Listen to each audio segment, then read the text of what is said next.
Welcome to Mitten Music, Season 4, Raw, Live, and Authentic. Episode 20. We talk with the six-piece psych rock band Levitator out of northern Michigan. We saw this band a year and a half ago when we first introduced. I don't know. Time is so hard for me to follow anymore. Yeah. It was either the end of 2023 or the beginning. Yeah, I want to say it was in 2023, like at the end. Yeah. Like near the winter or something. It was a great show in general. Yeah. And we didn't know anything about this band. I don't think anybody there really did, unless maybe some of their friends and family were there. But very impressed. They were the opener, and they tore it up. They did. So we got Levitator. So let's bring him in here. Levitator. Welcome, guys. Sweet. Thanks for joining. Yeah. So if anybody doesn't know who Levitator are, I would call you guys a psych rock band from northern Michigan at this point in time. Does that sound about right, guys? Yeah. Correct. All right. So why don't we do this real quick, because there's 4 of you guys joining, 4 of the 6 out of the band tonight. Why don't we just go quickly around and just introduce yourself and what you guys do in the band, and then if somebody wants to take the opportunity just to mention the other 2 that weren't able to be here tonight. Sweet. Should we start with Daniel? He's in my upper corner of my screen, so we'll start there. Let's do it. Yeah. What's up? I'm Dan. So I'm the drummer in Levitator. Started playing with Rob, jamming country music like in 2018-19. And it's just been a blast just being in the group. So happy to be on. Sweet. Gabe, how about you? Yeah, so my name is Gabe. I play bass. I also like to say that I'm the head of logistics in the band. And I started playing with these guys in 2020 when we were the name Cowboy Killers. Ooh, so there's been a name change. So that's a There question. might be some discussion about that progression later on. Okay, yeah, I like it. Definitely do want to talk about that. Sam, how about you go? Yeah, my name's Sam. I play lead guitar. I'm not sure when I joined. Shortly after Gabe, I believe. I don't know if I ever played in our former name that shall not be said, but no, we could say it. But yeah, that's me. All good. And then last but not least, we got Robbie. How's it going? Thanks for having us. Yeah. Yeah, I'm Robbie Hobie. I sing and I play guitar. Sweet. Right. We love it. So who are we missing tonight? Tonight, we are missing Jeff on the congas and Cole on the keys. World percussion. Yep. Yeah. 6-piece. World percussion is much more accurate. Jeff does like 8 or 9 instruments. Actually. Yeah. I think that was interesting the first time I saw you guys, that you guys, 2 people do. I mean, you got drummer, right, Dan? You're doing that, and you got percussion going on and different things handling that. I thought that was somewhat unique in some ways. So it's so much fun playing with another drummer. Like it literally gives both of us like equal room to breathe, and he does all the accents and the textures, which allows me to just have space to have fun, have fun with Gabe grooving. So yeah, it's a cool, great, unique aspect definitely to what we have.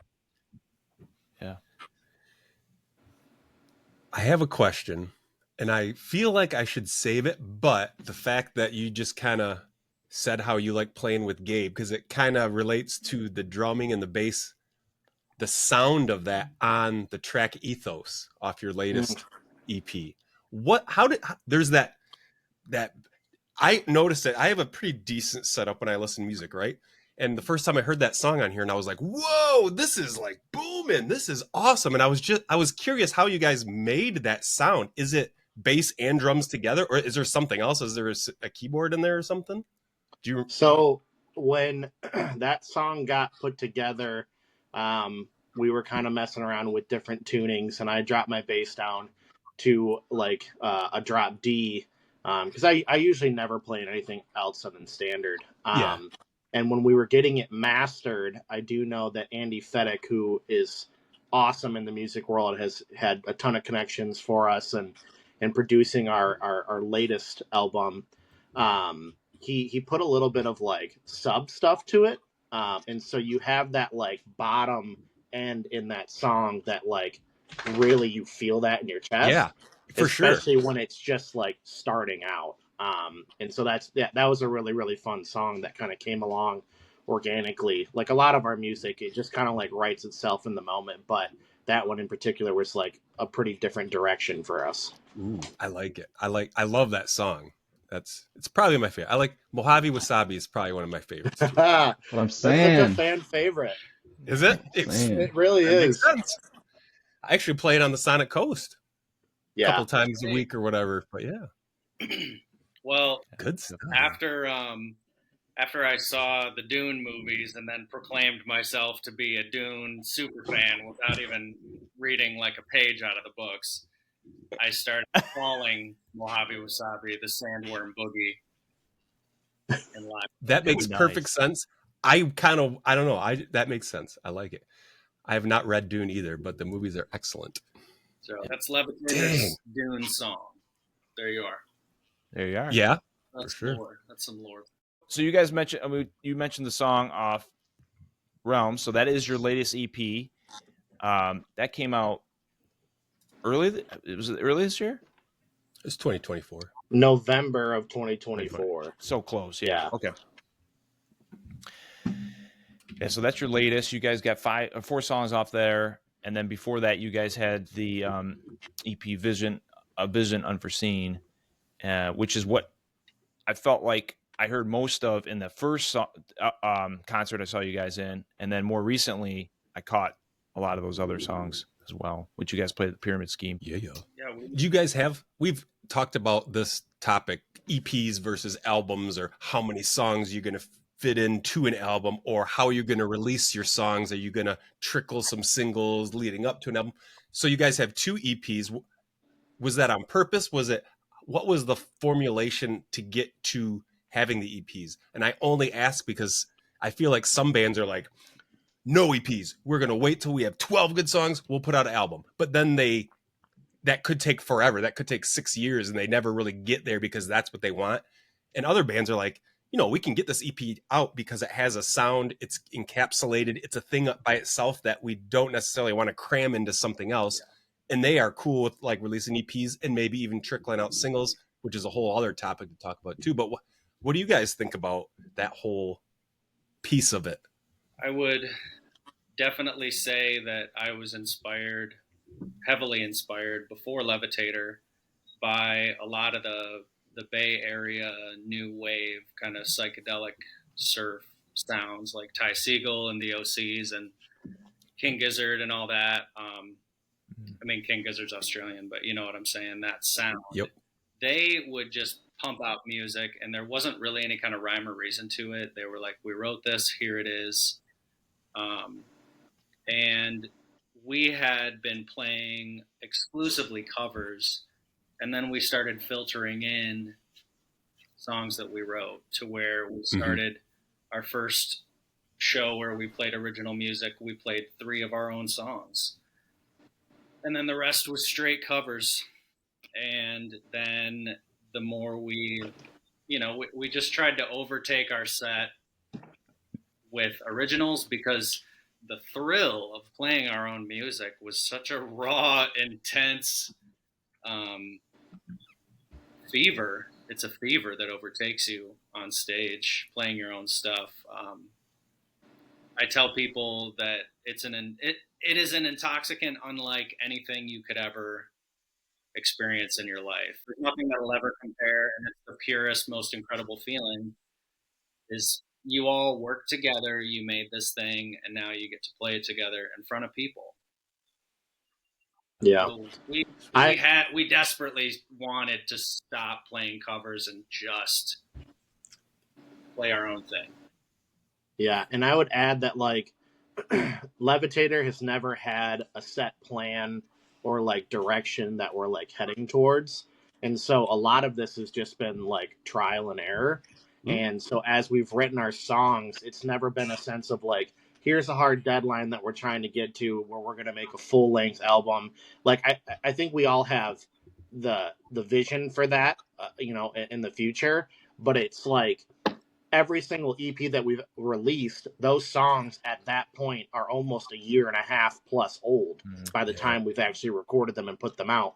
And so it's funny for like the people that have either gone to our live shows, they've heard those before they were even released, or if they haven't and they've only listened to us via streaming or online, it's like, okay, Levitator released new music. But for us, it's like, yeah, we did that, it's last year, and now we're trying to think of what the next thing is. But there's just not really a set plan for us, just given all of us are, full-time workers outside of Levitator. Yeah. None of us are doing this like full throttle.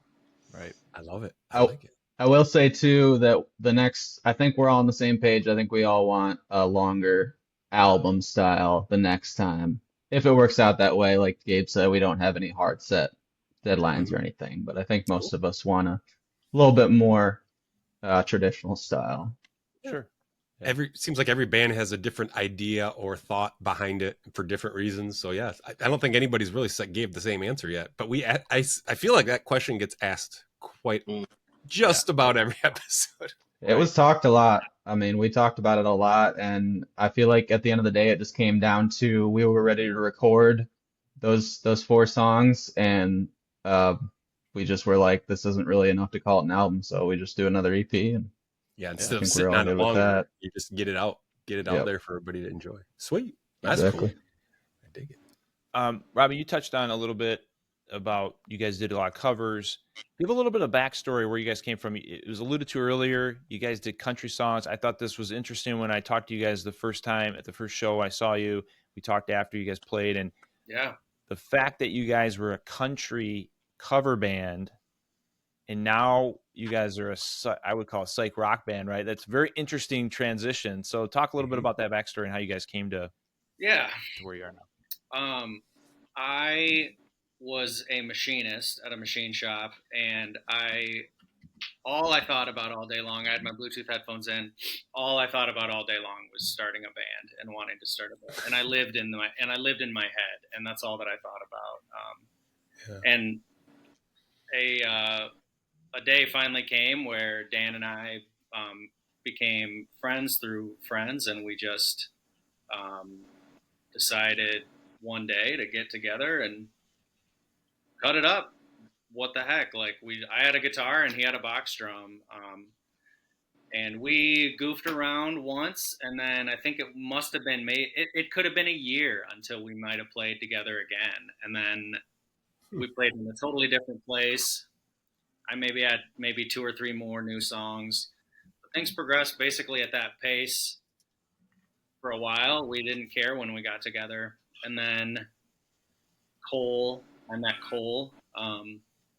He had married a friend of mine from high school, and he said, "Hey, we should get together and jam." And I was like, cool, man. Like everybody says nice things like that when you meet another musician. Yeah. Like, let's get together and jam. But, he was very serious, and turns out he's like a legendary, incredible, unbelievable rock and roller. And he wanted to play keys and hang out. So it was just the 3 of us for like a long time. And there was never any kind of purpose. It was just to jam and hang out. Mm-hmm. And then Gabe moved back into town. And we just hung out. We were hanging out since he moved back. And we had known each other since we were little kids in youth group together in like the 6th grade. And I was like, dude, you should come play bass in my band. Like, you're back in town. Come play bass with me and the guys. And he's like, what are you talking about? I can't play bass. And I straight up did not even believe a word that he said. I was like, no, you can play bass. You can play bass. And then Gabe was in. And then we played some country for about as long as we could.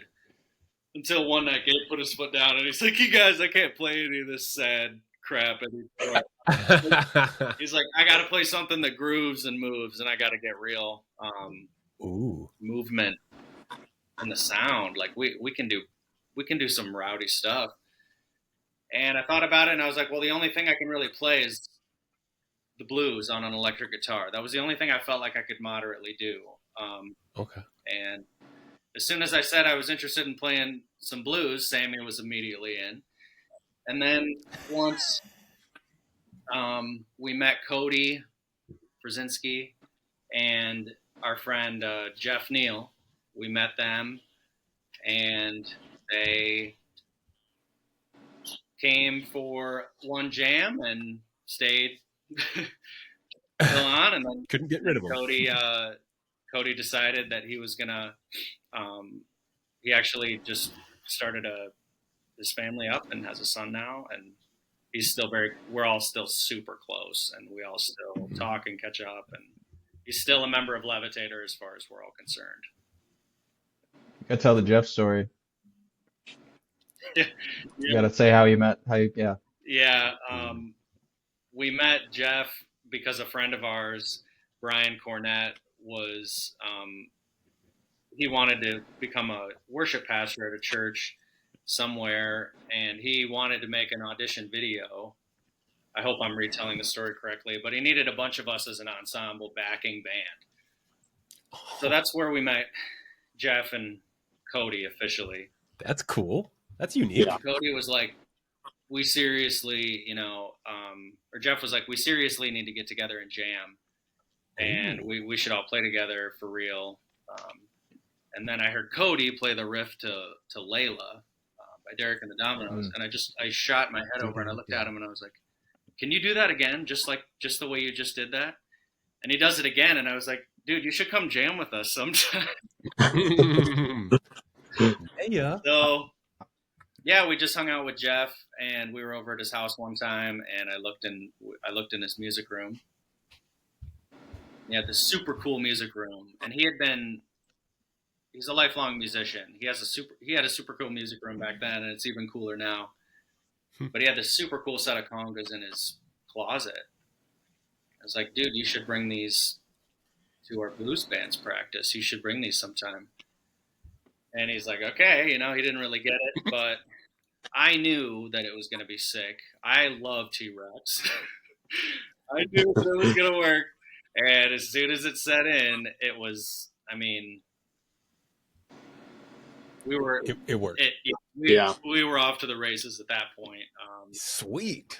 That 7-man team we really went for the stars with those jams, those early shows for sure. Yeah, and like the transformations too for Levitator, I guess, we were under the name Cowboy Killers for our country stuff, and then when we kind of like made that transition to blues, what was funny with all of that is the original core of guys, when we kind of like became this iteration of the band, like half of us were very new or playing a secondary instrument than what was our primary. And so like for myself, like when Robbie invited me to come play with the band, I just wanted to be involved because it's like, this is one of my best friends. Like I love music, but I have a drumming background. I've never played bass before. My dad was a bass player, but I had never picked up the instrument. And so I just kind of committed myself to, sure, I'll learn how to do it. And country is kind of like an easy stepping stone for bass because you can play just a lot of root note in your thirds and just kind of bump. Like you can play the bass with country. And then Jeff, coincidentally too, used to be in a band in the early 2000s with my oldest sister. And it was really, really funny when Robbie was talking about that setting where he brought in a bunch of artists to help him with this recording of music. And I remember coming up to Jeff and I'm like, hey, like, I'm Gabe Rellinger. You played with in a band Coldwater with my sister. And he's like, holy crap. And so it's so funny to like see Jeff and be friends with him now, as he was super close with my sisters, and I'm like way younger than my sisters. So, it just is all really, really cool. And Cole being, I guess the one person in the band that like really knows what he's talking about when it comes to music, because the guy went to college and for music and actually knows all the theory stuff behind it. So when we were kind of like making that progression to let's write our own music, he was the dude's like, okay, this is how it's done. And yeah, we learn a lot from him all the time in our practices. Cool as the patience of a saint. Does he? The patience of a saint. Well, especially with how you don't have a small band. You're not a 3-piece. It's at least a 6-piece, right? So that's just 6 different people that if you're trying to educate or, hey, you need to be able to talk to them so they take it the right way. And, I'm sure you guys are all about constructive criticism or, a fix here or feedback maybe. But yeah, patience for sure. I would imagine he's going to have tons of that. Yeah. And there's definitely no recipe on how to like make a band work and keep everyone like happy all the time. And I think that's been our biggest, I guess, like grounding as a band, why we've had, I'll use the term like our success, or why we've been able to stay together as such a large ensemble, is because we fundamentally come back to our friendship is most important. And so like whenever we have, I'm going to use air quotes, disagreements, like they never ever get out of hand or heated, because we're like, I respect you as my friend to say, we're not going to make this a big deal. There you go. Yeah. That it appears evident that you guys are very good friends. It seems like you have to be friends before you can join Levitators. And even you might not be able to leave and escape. You might be stuck in Levitator as one of your friends. We have a sound guy who moved away, Dave, and he thinks he's no longer. Oh, no, he was in the group chat. Dave, you are in Levitator. 12-piece. Levitator is now a 12-piece. He was still in our group chat until like last year. Yeah. Like, that's awesome. That's great. Yeah, that's cool. He was there against his will, of course. Against his will. So this band, Robbie, you had a vision. You wanted to get this band, and it took a little journey to pick up all the pieces of the people to get in the band and transition from country to blues to psych rock, all those things along the way.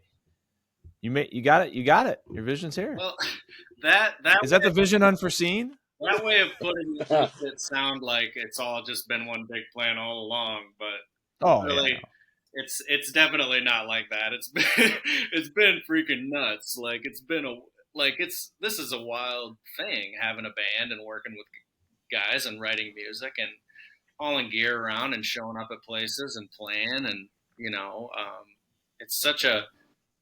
I always tell people the Bon Scott quote where he's like, all this craziness and all this carrying on and all this hard living, all this wild life that comes with playing shows, it's all really good for you. It's all quite good for you. We all just have so much fun playing together. Heck yeah. And that's the glue. That's awesome. So you guys are the first band we've talked to from the northern part of the Lower Peninsula, which I feel bad we haven't hit that market yet, because there's a lot of great music coming out of that area. So what's different from playing up in northern Michigan or when you travel down? Like, just give us a little bit of, I don't know what the right question is, but just a little feel of what northern Michigan music like in that scene. I got thinking about this kind of before going on with you guys this evening. Like, I think one thing that helped us in particular was northern Michigan isn't oversaturated with our sound. And so when it comes to booking gigs and being, I would say, a crowd engagement band, like we're really, really passionate about making sure there's a groove and a feel in our music. Even if it's covers, we want people to be able to dance to our music.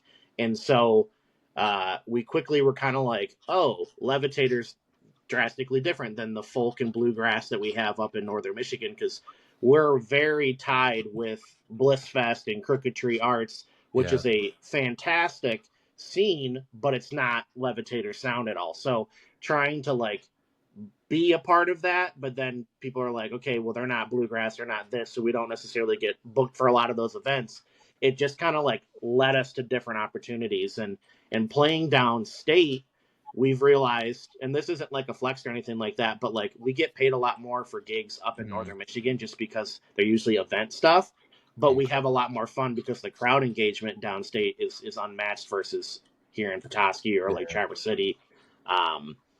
And so it's two different worlds for sure when we play in either spot. And so we've been really happy to be able to branch out more from just northern Michigan playing because the scenes are so different and new for us versus private events or just other things that have been going on that we've played for the first 2-3 years. Would love to talk to some more bands and get to know some more bands that are further away from us, just because you guys have just a different experience than maybe the guys in the east side and Detroit growing up and having a band over there, or someone from the west side and Grand Rapids is going to have a different experience. I can just imagine up north would be even totally a different experience. There's less people. Now the weather probably is nicer, and you got beautiful stuff up north. But yeah, you know what I mean. I'll weigh in on this a little bit. The weather is beautiful. We played on some really scenic places. We played in front of the lake one time, sunset in this like little lakeside community, and we've actually played a lot of places lakeside, and we've had a lot of great sound systems, and there is less people, but the experience has been invaluable, and it really prepared us to go downstate and put on a good show. And I feel like it's a lot more, it's a weird thing to say, but I feel like for me, it's a lot more pressure when there's less people. And I feel like that, because when we came down to that first show, I really feel like we were nailing it, and we were ready for that. Because I personally get more nervous when it's just like 5 or 10 people standing there, and they're all just like, they can talk to us, or they're like really up close. Yeah, when there's a big crowd, you have to look at somebody, and there's only 5 of them. Yeah, If there's exactly. 200, it's like, man, whatever. When there's a big crowd, you get that energy from the crowd, and you just kind of turn your mind off, and you can just go for it. And I'll never forget that first show at Pyramid Scheme, and the amount of people and how loud it was, and we just didn't even have to think. We just played and went for it. And it's a totally different scene down there. There's so many good bands. Up here, I like to describe our scene as just like a handful. There's a lot of good bands, but just like a handful of like really insanely good musicians. And I feel like that was a good environment for us to grow and be prepared for going downstate. Sweet. And it also helped us a lot, like Gabe said, financially. We were balling at that point when we went downstate. Yeah, because I'll be completely honest. Moving 6 people and getting either a hotel or an Airbnb or crashing with friends, financially we don't really ever do well when we come downstate. But we've never worried about money making this. Like, it's literally just a passion and hobby. But like playing some of those more private events and making a bigger cut up in northern Michigan kind of like gave us room to say, yeah, we'll go play down in Detroit. We'll go play down in Grand Rapids because we can like sustain ourselves. So we've never really ever had to pay out of pocket traveling and doing these things, which has been awesome because we just throw all of our money into like our own account and pull from that throughout the entire year. Sweet. Yeah, actually, you guys are the biggest group we've talked to, and I feel like the trend is more towards the smaller groups. Like we've seen a lot more like 2-piece bands and stuff like that. So a 6-piece band is a lot more challenging, right? Like you say, you're splitting the money between 6 people. Like you say you guys are pooling as a band, and we've heard that a lot more. Like treating it as a business, right? You're putting it together and you keep passing it along to the next thing you guys got to pay for, but which is smart, I think. But still, you still got 6 people. You got a lot more instruments, a lot more things to deal with, and a lot more calendars. Yeah. You said logistics, right? Yeah. Practice and yeah. Speaking of calendars, when are you guys looking to play out next in the future here? August. Yeah, August 10th at Day Fest at Walloon Lake Winery. Okay. I haven't heard of Day Fest, so that's new for me. That's cool. It's a small, very cool, very chill, fun, outdoor little festival that they've done for you. Well, this will be the 4th year that they've done it, and gotcha. It's newer. very charming little winery in Petosky, and definitely the place to be on August 10th. I have been to Walloon Lake before, so that's cool. Looks like you guys are also playing Pond Jam. Yeah. Yep. Yeah, That's when we're- Pond Jam was really fun. We had a really awesome short set. Yeah. But it was. I felt like it was on. I felt like it was on fire that night. We were ripping and ready to go. Heck yeah. That was a really fun time. We're really grateful that they're gonna have us back. Yeah, that's cool.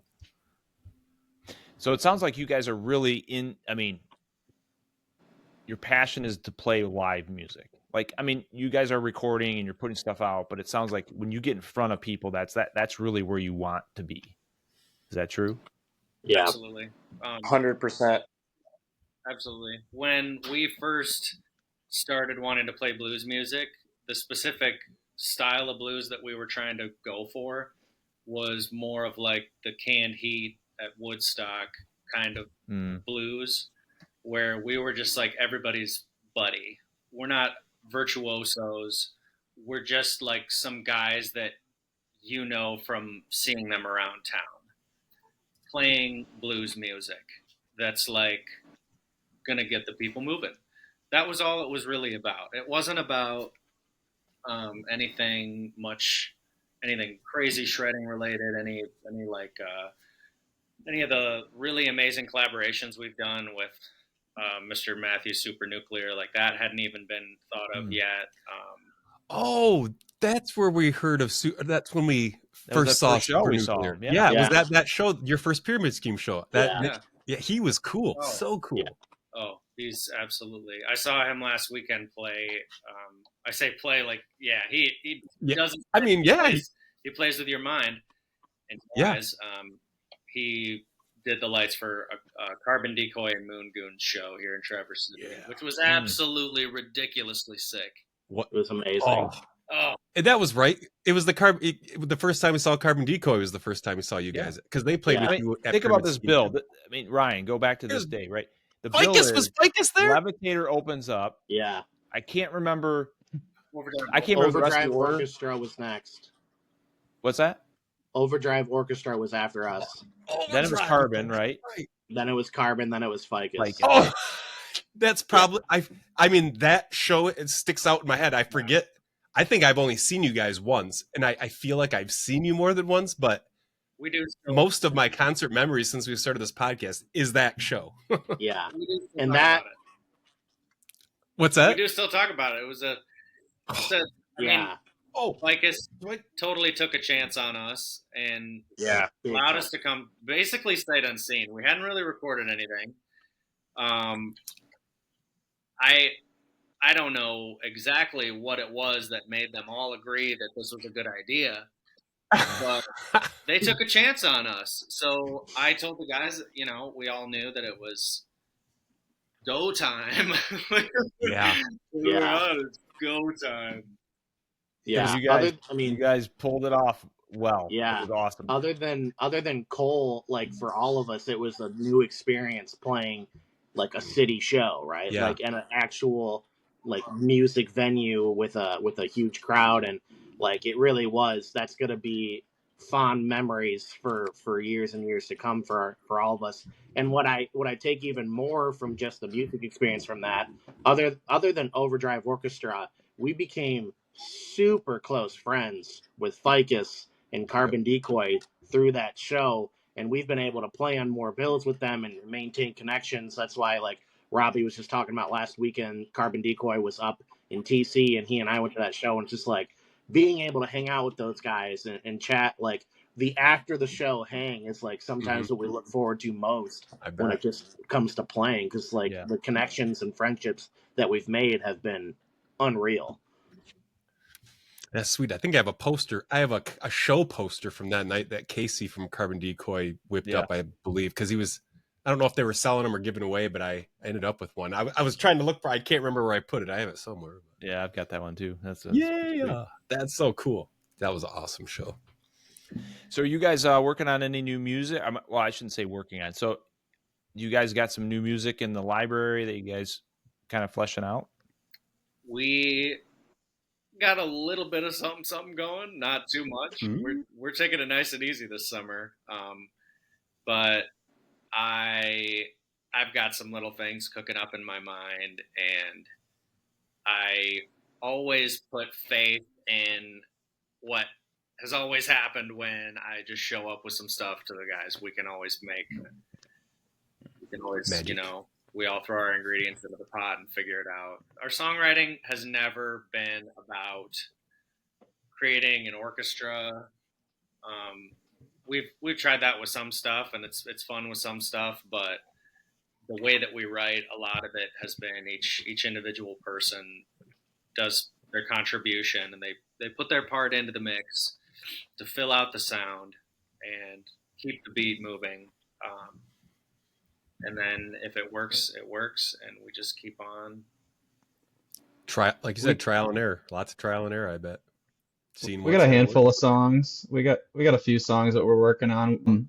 We've been, since Robbie's in Travers, Cole is in Charlevoix, we've been lately just meeting up on like a Saturday, and we'll take a whole day, and it's been really cool. We'll just, show up early in the morning and right till lunch and go out, eat lunch, come back.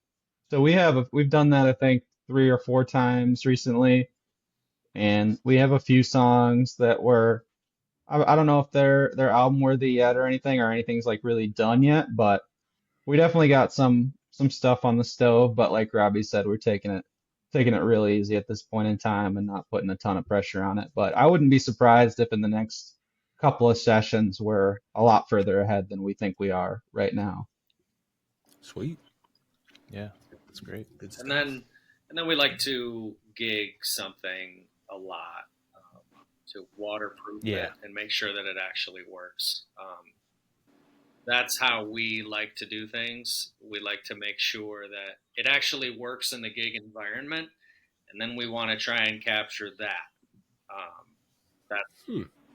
That's kind of how we like to do it.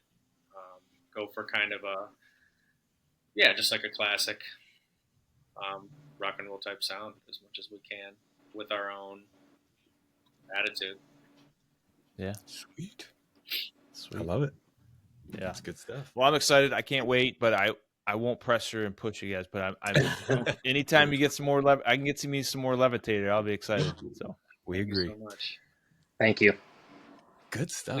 So yeah, it seems like you guys are all on the same page as far as that's concerned. You're all headspace. You're like, you kind of want the same things. You're cool. Like you're all cool with taking it easy this summer, I'm imagining, right? So we have a weekly like virtual meeting where it sounds smooth and like a great, like we're all chill, but there was a lot of hammering that out. But yeah, we all have respect for each other, like Gabe said. And so we just figured it out, and compromise, is really the answer for all of us. We all got to give a little bit, but we stay together and we still have fun. And I'll say too, I think there's some of us, including myself, that want to go harder than others, and we've found other things to do, and we've set up other jams to do, and other bands may come out of it or will come out of it, I'll tell you that much. But so that's kind of how it works. I mean, what we say a lot is we're all grown adults and we're all emotionally mature, and if we want to get more involved in music, then we'll find ways to do it, and we're not going to drag people to come jam. We're going to set up jams, and if people want to show up, they're going to show up, and that's kind of how we do it. And yeah, the break's been great. So if the first band name was the Cowboy Killers, any new band, it's got to have to be the Killer Cowboys. I think that's possibly. There you go, Sam. The reason it was called Cowboy Killers was because Dan called Marlboro Red cigarettes that, and I'd never heard that in my life. And I have heard them with the filter ripped off of them. Yes, and I laughed and laughed. I've heard that before. And laughed and laughed. I had never heard that before in my life, and I was like, Cowboy Killer, yeah, name, dude, that's it right there. Yep. There it was. It burned for a while. Cigarettes. Yeah. That's great. Oh, that's cool. Well, I think that's smart. You guys have different outlets too, because I feel like some of the most successful bands have done that. Like they've had side projects, and it's a way for them to do something different or something else, and then they come back together and they all if you're always 100% together, I think you can Absolutely. suffocate each other. So Absolutely. Yeah, And we touch base every once in a while, like Dan said. We'll meet up and chat, and we're all we all play music, and whenever we get back together and start getting after it is when we get back together and start getting after it. Nobody's worried about that, so it's a really Yeah. chill group. Yeah, we've all kind of like collectively said that like Levitator will always be a thing. Like it will never actually get put to rest. Like it will have its eyes where we're going. Like in 2023, I think we played 35, 40 shows, and like there was a stretch between June and July where we had like 16, 17 shows in a 30-day span. And then we'll have summers like this where we're not going to do anything until August, just because it's like that's just how life has been dealt to us for some years. And we'll collectively say, hey, we'll all maintain friendships, and if 5 years down the road we haven't touched anything, we can come back for a summer and do a show together, because it's like Levitator will always continue to ride. I like it. It's a good way to do it. that's awesome. Very cool. Mm-hmm. Well, thanks, guys. This was awesome. Great catching up with you guys finally, after we've been talking about this for quite a while, and I'm glad we finally connected and made this happen. Yeah, absolutely. Appreciate it. For sure. Thanks, Jeff. Thanks for making music what it is. Yeah, this is awesome. I don't know. This is I really just like cool that Thanks, you guys Brian. have Thanks, this Jeff. outlet. Yeah, Absolutely. appreciate you guys. We gotta like I need to talk to the bands before we talk with them. Say anything we can do to make it awkward for Jeff. That's what we got to do. We just got to make Jeff laugh or be awkward or like say something really weird, and it'll be like, what? Throw him for a loop. I'm gonna start trolling you, Jeff. I'm gonna get with the band and we're gonna fake you out. But you already gave me a little inside information, so now Crap. I know it's coming. I'm just surprised my team kept their potty mouths in check, to be quite honest. Yeah. Oh, you didn't even need to. What potty mouth? I'm just kidding. Wow, yeah, that's We wanna actually make crazy. Sure that That's we definitely- maintain That's actually professional crazy. Image. That's right. I didn't even think about that. Very I smart. think we're all just being real professional right now. You are. We're You guys are buttoned up. doing awesome. Always nothing but professional. Maybe Yes. we are media trained.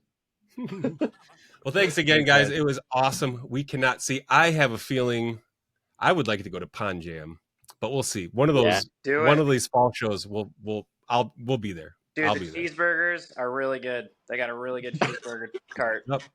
All The right. hangs. The hangs are I'm just saying. And then we can hang. Yeah. Yes, I think Jeff, we're close to being able to hang with some bands after. Sometimes we'll chat before, a show with a band or whatever, especially if there's several bands playing. But yeah, hanging out with some bands afterwards. Yeah. That's cool stuff. I was thinking we should do mitten music mixers, like every I don't know, every 3 months. We just invite bands to come hang out somewhere. Yeah. That's a super cool idea. That is cool. There it is. Good freaking job, Jeff. There it This is. is what We got a thumbs up from Dan. this is what I would tell any high school kid that wanted to get into a band.